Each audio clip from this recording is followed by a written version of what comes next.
So I just think it's important to offer that up for the skeptic and the cynic out there, that this isn't about that. As somebody who's been through the grist mill of science and been through scientific training, I understand what it means to occupy that role of the scientific reductionist, criticalist, materialist, objectivist. I understand those positions. That's not the one I'm inhabiting and not the one I'm advocating for in this moment. I'm advocating for the experiential, the phenomenological, the subjective in this particular moment. If people want to get into the trenches on the concepts, awesome. Just do it somewhere else. And I'll go there with you, but I don't want to do that here, is my point. And I'm saying, like, if you really want to understand the concept of quantum tunneling, this isn't the place for that. There are other places for that. And I encourage people to go and learn as much as they can on that. What I really want to explore here, and what I really want to kind of celebrate and emphasize, is what does that concept, what does that scientific concept translate into as a lived experience for us humans, even if it's hypothetical, which it is. But it's not also just an untethered hypothetical experience. It's one that is consistent with everything that we do know scientifically. So while we might talk about things that sound audacious in terms of like science, they're pretty reasonable. Like, we're not going to say anything that's actually at odds with the orthodox science. It might sound fanciful, or kind of incredible, because it is incredible. Quantum mechanics is incredible. It's by definition incredible. It's hard to articulate. That's the whole point of it. But that doesn't mean the experiences that we're having aren't informed by and impacted by quantum mechanics, because they are. And that's the point of this whole bit. That's the whole point of this film. It's called Quantum Fun Run. And on YouTube, I think I called it something else. I called it Yeah, Quantum like quantum Tunneling tunneling with snowboarding or something. while snowboarding. I Yeah. say, like, so your long disclaimer here for the scientific community, like it's fascinating for me to listen to it because like I come from the artistic community, and so to me, I'm like why is he going on? Why does he feel the need to say all these Because I can things? already hear the comments. Right. comments. Right, right. But what's so interesting is like, but it says so much about the direction from which you're arriving here and the direction from which I'm arriving here. Like here, for me, just the fact of using the word quantum is like, oh, she's an artist doing science, like it's suddenly, and so it's just an interesting, this meeting point, and so a couple things that you said, like the you can go somewhere else to learn about quantum tunneling. And last night I went somewhere else to learn about superposition, and it didn't give me what I wanted. What I Right, wanted right, right, right, was right. exactly this Yeah, space. And what yeah, this space is doing is yeah, operating in yeah. between the quantum and the linear or whatever the Newtonian, right? Like I get what you. So this is scratching the itch, and that's good. That what I this just our work scratches that itch. well, when I'm trying to pull a couple things together, like you just kind of talked about how there's no, we as of yet have no scientific way to stitch together Newtonian and quantum, right? And in a way, I'm being, creative, poetic here, but in a way, we are operating an in between space where we're kind of taking, if quantum is the kind of creative, artistic whatever space and Newtonian is sort of the reductionist science. I know it's not, but I'm using them as metaphors. Mm-hmm, We are actually, what we're doing right here is stitching those two things together. So we are, and so I think that's kind of interesting. mm-hmm. I know I think that's probably what phenomenology was always set out to do anyway. Like, Mhm, the phenomenologists, the philosophical phenomenologists, mhm. Merleau-Ponty, and who was the other guy? Heidegger. Those guys. Yeah, I think that's what they were trying to do. yeah. So we're trying to do that too, but not not with their Well, in language. a way that feels more welcome. Like, I mean, I love those guys, but maybe a little Or more accessible and like grounded, like in and fun. yeah. um, all right, all right. I like that. So, given all that, uh, so I think one of the first things to kind of also acknowledge is how. Oh, well, one of the things I wanted to bring up was the paradox of the word quantum itself. That the whole point of the word quantum, it actually denotes that the world is quantized, that there's that we can quantize reality in some way, and this is where like things like the Planck constant come into effect, like that we can quantize time into discrete things, and that's kind of a contradiction to the lived experience, and in fact, the arguments that quantum mechanics makes, because it's actually saying that it's not quantizable, Yeah, yeah. that Yeah, it's that is deeply continuous, not quanti. So it is kind of it's one of those little things that nobody talks about. How turns out quantum mechanics is a contradiction in itself. yeah. It's Because I ran into the same thing with superposition because there was linear superposition and quantum superposition. you're gonna run into that a lot. Whatever. Yeah. It's hedging. There's a lot of like coming at a problem from a problem space that's ill-equipped to solve the problem. Yeah. That's that's kind of a description of the human approach to everything. It's like, you that's deductive, by the way. That's a good description of deductive reasoning, is to come at a problem with the solution already assumed. Do you know what I mean? Like that's what deductive reasoning is. It's to say, oh, we already know what it is. So how does this observation confirm what we already assume to be true? That's a deductive argument. Whereas really, truly, inductive argument would say, I don't know. All I know is what I can experience and what I can. That's what empiricism was originally supposed to be. Well, that also goes into when we were talking about being in that space of the unknown, like, and searching for the thing, not knowing what the thing is, You right? mean Like, being curious? like like sure, like yeah, that's what called being curious yeah, in the space of the yeah. unknown is to be You're curious.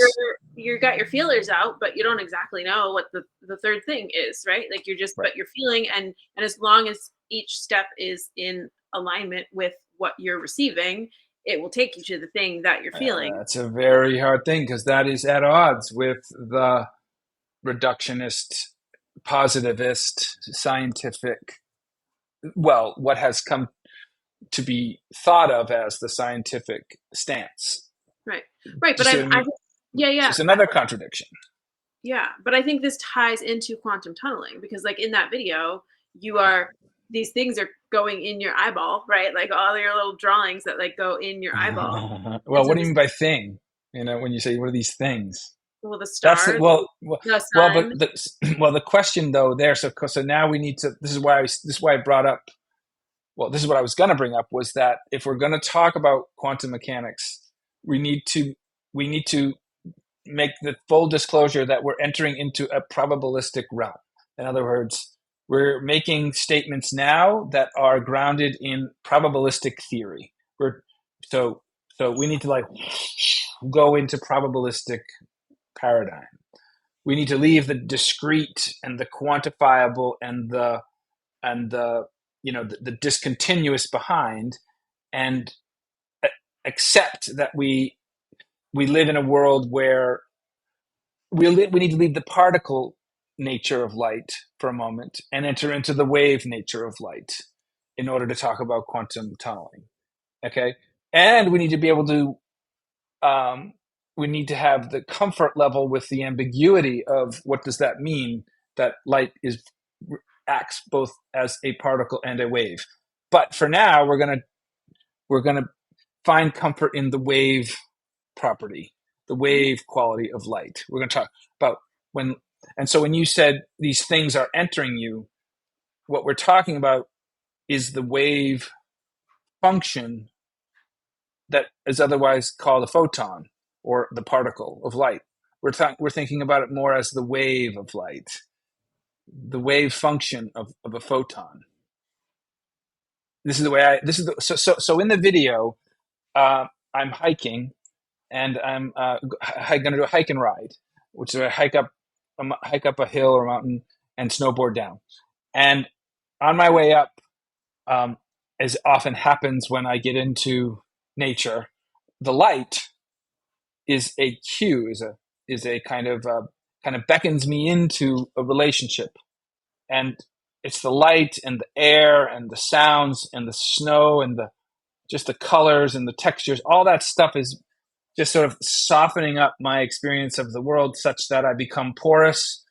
And you know this process well. And it starts to infuse my consciousness, infuse the way I think, which means the world's affecting the way I'm thinking. Okay. This is entanglement, by the way. This is another concept, but we're focusing on this idea of how the light kind of gets in and what it does. And as I'm hiking and the oxygen is infused and the rhythm of the hike and just the physical exertion of it all and the wandering mind, the meandering mind, it gets into this thing where it's thinking. And I suddenly realize as I'm thinking about it, there are quantum effects going on here. And I say it. And I'm looking around, and obviously photons are streaming into me, right? And the oxygen molecules that I'm breathing are getting into my lungs and up and going through transfusion in the at the capillary level, at the molecular and atomic level. All that stuff's happening. All these things that we know, all this accepted science, physiology, all that stuff's happening. Okay, no one's questioning. But what's really happening is that at the quantum scale, every photon that is streaming off of that light, every photon that is released from the sun carries with it the qualities of the light that the sun produces. And as it travels here over that 8 light minutes, it picks up the qualities of the intervening space to get here. And this is, and quantum tunneling is happening, which means that as it interacts with particles in space, it, because of quantum tunneling, every interaction that affects the wave function of that particle. It affects it. It takes on the different qualities of the things that it interacts with because of the quantum tunneling. That little effervescent wave, that tiny little tail, some of it gets lost and some of it gets picked up, and it takes on the qualities of the intervening space, and then it hits the atmosphere of the Earth, and it starts to interact with ozone and nitrogen and oxygen and carbon dioxide and all the things that are in our atmosphere. And that carbon dioxide, by the way, came from the trees that are now metabolizing it out of the oxygen in our. And so there's tree wave function, now treeness up in the atmosphere. And so that photon that's streaming toward me at the speed of light is picking up through quantum tunneling quantum information from the tree that was growing in the soil that's down on Earth. And that soil that's down on Earth is made of rock that was on this planet 500 million years ago that was eroded from the tectonic mountain range that was here. Okay, but my point is, like, there's a lot of like quantum stuff happening, Just and a it's quick question. all But like as it's picking all this up, because I'm picturing like a snowball effect, right? Like as it comes through, it's like collecting. But it's also giving. It's taking and giving. So it's not snowball. It's Okay. it's change. It's not necessarily accumulation. Yeah. Okay. It's not just taking from the trees where you're standing, like right. the carpet, right? Like it's taking from the entire, right? And it's not just taking from the tectonic rock. Like exactly. Well, this is a consequence of continuity, that every particle is in some way affected by every other particle in some way. Nothing is discrete. Nothing.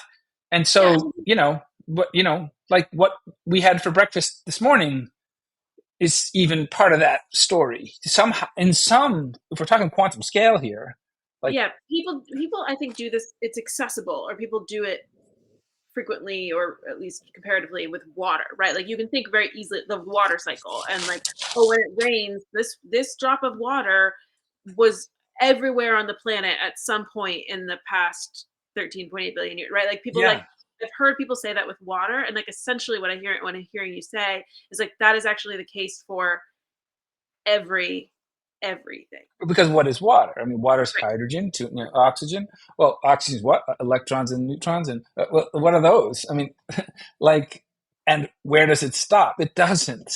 It Right. doesn't. That's And so, what and ontological continuity. That's what ontological continuity.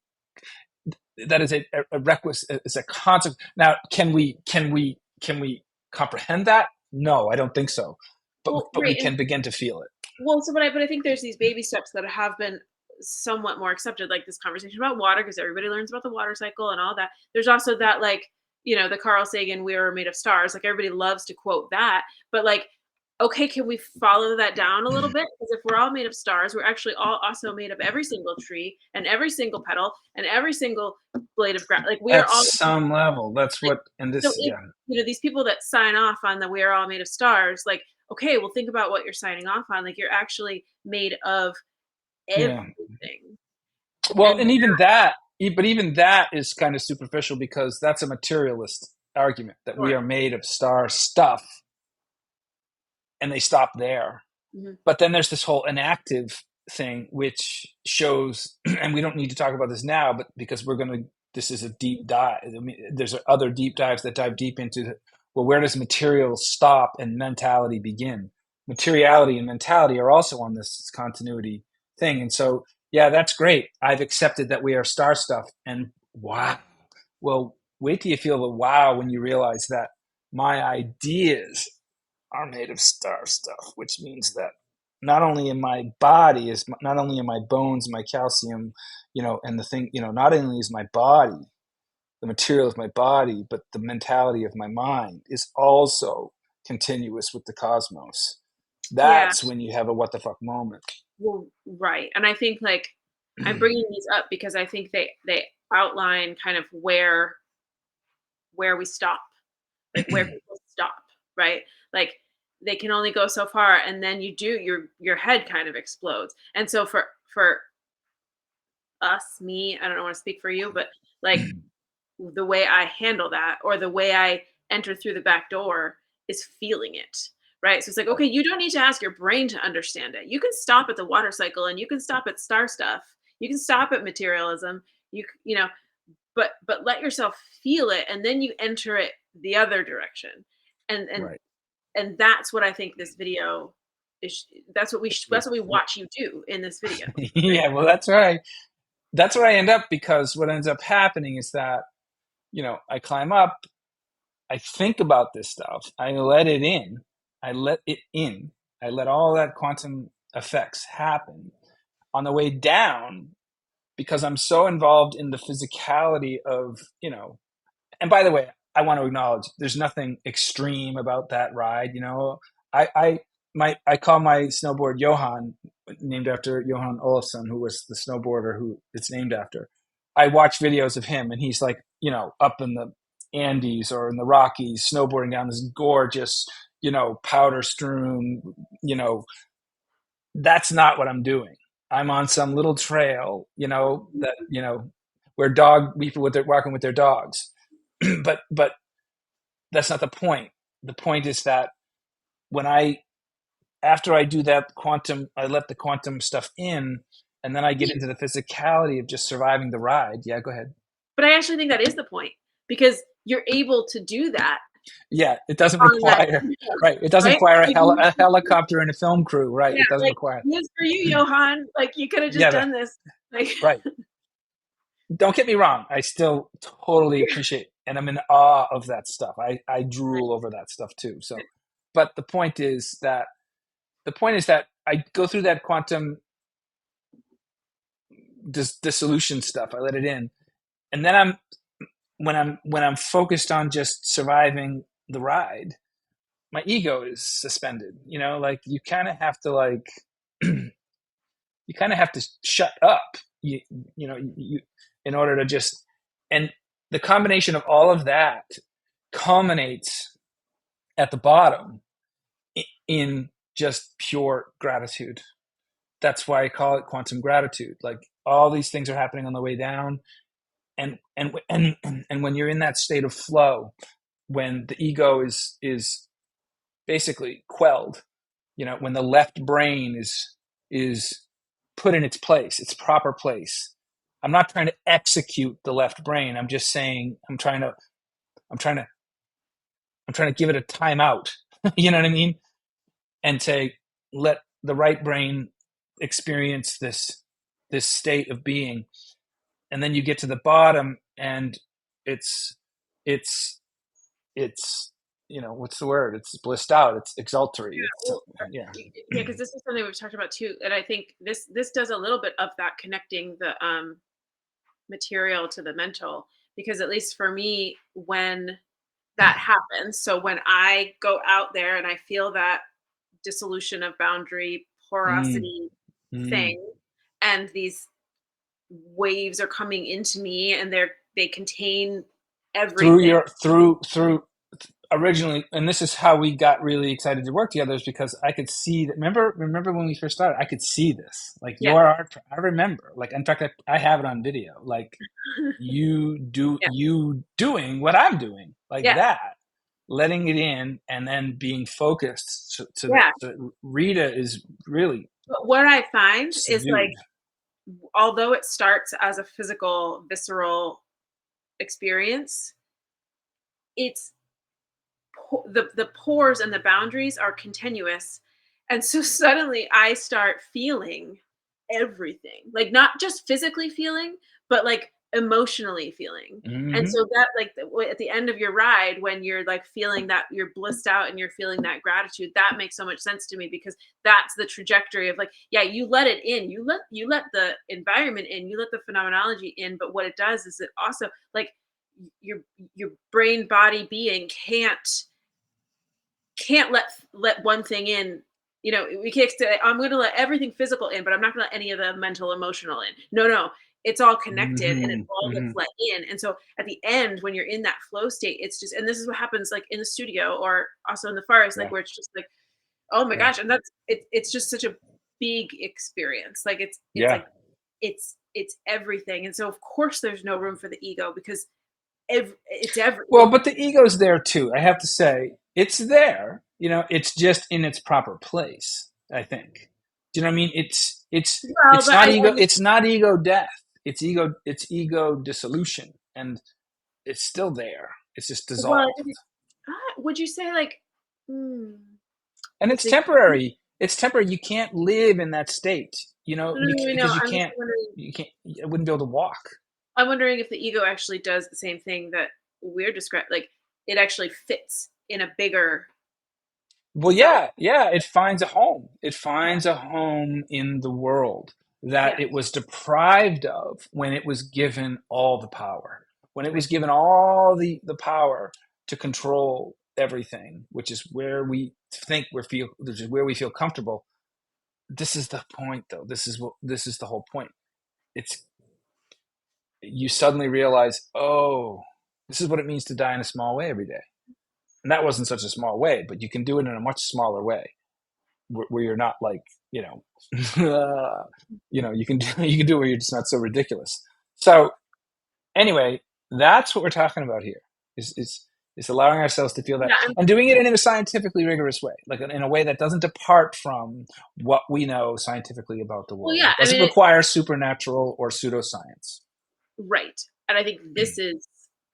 Well, I wanted to say something else, but first I'll just say, like, when we started working together, that's what, because you, in this video, you can see the thing arises in you. I mean, you cut it out a little bit because you have to, but, like, you're walking and then you pull your glove off and the sun is like shining behind you. You can kind of see that sun that was just like affecting you. And so when you Totally. start, by the time you start talking, it has worked its way through your body and into your head and then out of your mouth. And so by that time, you have matched your scientific understanding of what is happening to your physical experience of what is happening. And And emotional and spiritual experience. yes, and so, like, that is what you do. You let things in, and then you verbalize them in ways that, so for me, like, before we met. I'm here, I'm over here, I'm letting things in. And then I'm like, I want to talk about these things, but I don't want it to sound like woo woo and I don't have the words for them. And so our whole collaborative relationship has been, I mean, beyond just this, but it's been like me being like, hey, Rich, like, so this just happened. This feels like this. What is that called? Or what's the science behind that? What is that doing? And so anyway, my point is just like this video shows that whole process of you going through that and then answering. It's like your body asks yourself a question and your brain responds with the answer. And so that's really nice to have that all in a video. And I guess just the other thing that I wanted to say was sort of that, but it was just in case we have completely launched into outer space. Um, Mhm. I wanted to just review like step one, you went out into the woods to go for a hike and ride. Step two, you spent a bunch of time hiking up a mountain. Step three, like as that happened, you let it get into you. It got into you. Step four, you named it and started talking to us about what that phenomenon was and then what that means. Like, okay, so the phenomenon happens, what do we do with that? And that's kind of where you end the video, where it's sort of this invitation of like, okay, what do we do with that? Well, I Right. mean, it's more like what does it do with us at that point? Because with that feeling, man, it it starts to answer the question, how then shall we live? Which is like a big thing to ask, I guess, in philosophical circles. How do you go from is to ought? Mm. That's what it does. This goes from is to ought.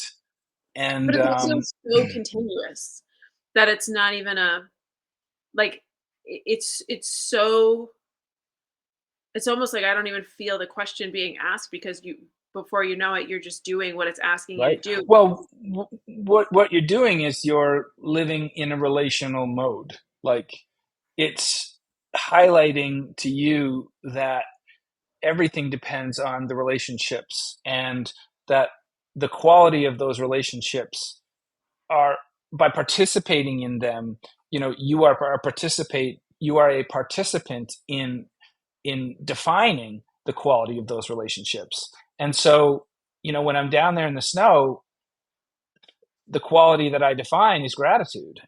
And so to live in gratitude is a profoundly, like, um, um, nice way to live in the world. And it has consequences. It has consequences. It has interpersonal consequences. It has political consequences. It has economic consequences. It has consequences. It has cultural consequences.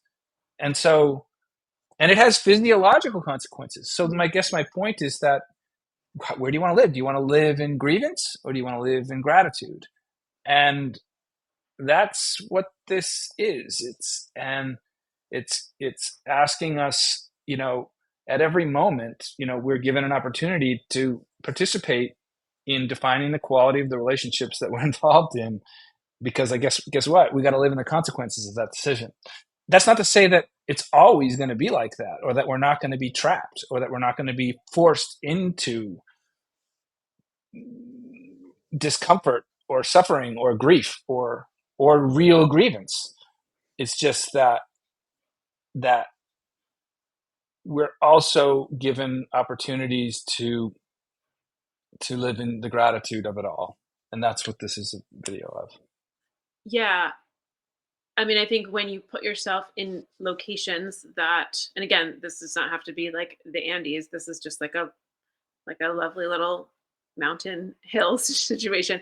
But like Mm-hmm. when you surround yourself with, when you know that when you can open yourself up and let things in that are going to make you just like what's like autonomically, just is that the right word, like just the gratitude just comes. It's not like Mm-hmm. you're like trying to feel Mm-hmm. the gratitude just enters into you and then you become the thing that made you feel the gratitude because that's the only response to the gratitude, like when Well, that's the creative life force in it. right. That is the expression of the creative life force. Like Right. that And so is. feeling yourself up in that way allows you to, in these other moments that you're talking about where maybe the gratitude is not as accessible, you can pull from what it gave you in these other Yes. moments. Oh, absolutely. Yeah. There's a residual. And Yeah. then that's where there's a ledger there for that. Like there is an accounting that's kept. Like there is a scorekeeping that Mhm. yes, like, and then that does become it become and this again, it's the creative life force. Mhm. There's a resilience that's in that accumulates, and and by the way, that's what this planet has been doing for 4.6 billion years before our arrival. Before the human arrival, it had been accumulating the the creativity and the abundance of that. That's what the creative life force was doing, and we just happened to be born into that, and and and and be wise enough, sapiential enough to go into right relationship with all the different corners of that abundance, which makes us who we are. Now we've totally been isolated from that story, and that's also what Oika and what I'm here to do is to reconnect us with that story. That's what Earthling theory is. But anyway, that's a different episode. Well, well, there's just, I mean, there's a common denominator here of reconnecting. Like we've been talking about these connecting this whole time. And I just got this sort of flash forward to like, I feel like this conversation we've been having the past 15 minutes, we're I feel like maybe all of our episodes are going to end with this exact same conversation, but each video gets us there in a different way, right? Because it does all boil down to the creative life force, letting the creative life force in, like, and how to do that. And Well, that's so all right. That's our intention. no, this is what, and this is what we do, right? Like when we talk and we're like, oh, here we are again, like, because it does, if you are listening, it does lead you to this place of inviting us Mm, to be it. So, mm. you know, All right. So let's just, I want to get this out there yeah. All right. and just Okay. post it Great. as the whatever. So The treeness. anything else that it needs to have to do that? I don't know. No, I think people have heard enough. Okay. Let's let them go outside. Yeah, but we will tighten this up and and include instructions on how to more fully engage, like get better at saying to be a part of this, subscribe, send us your email, whatever that is they have to do. Mhm. Subscribe to the YouTube channel, all the housekeeping that has to get done. Go to oika.com, go down that rabbit hole, because that's a Mhm. rabbit hole. Mhm. Go down it. Mhm. Trust me. Mhm. We need to get better at those things need to be like uh, we need to be disciplined, for lack of a better Maybe I word. kind of was enjoying watching you struggle thinking about what you were supposed to say. I think that's good. It's Well, then appropriate. I'll just leave that in there. Yeah. So do all those things. Do other things. I'm All kidding. right, I'm going to stop. All right.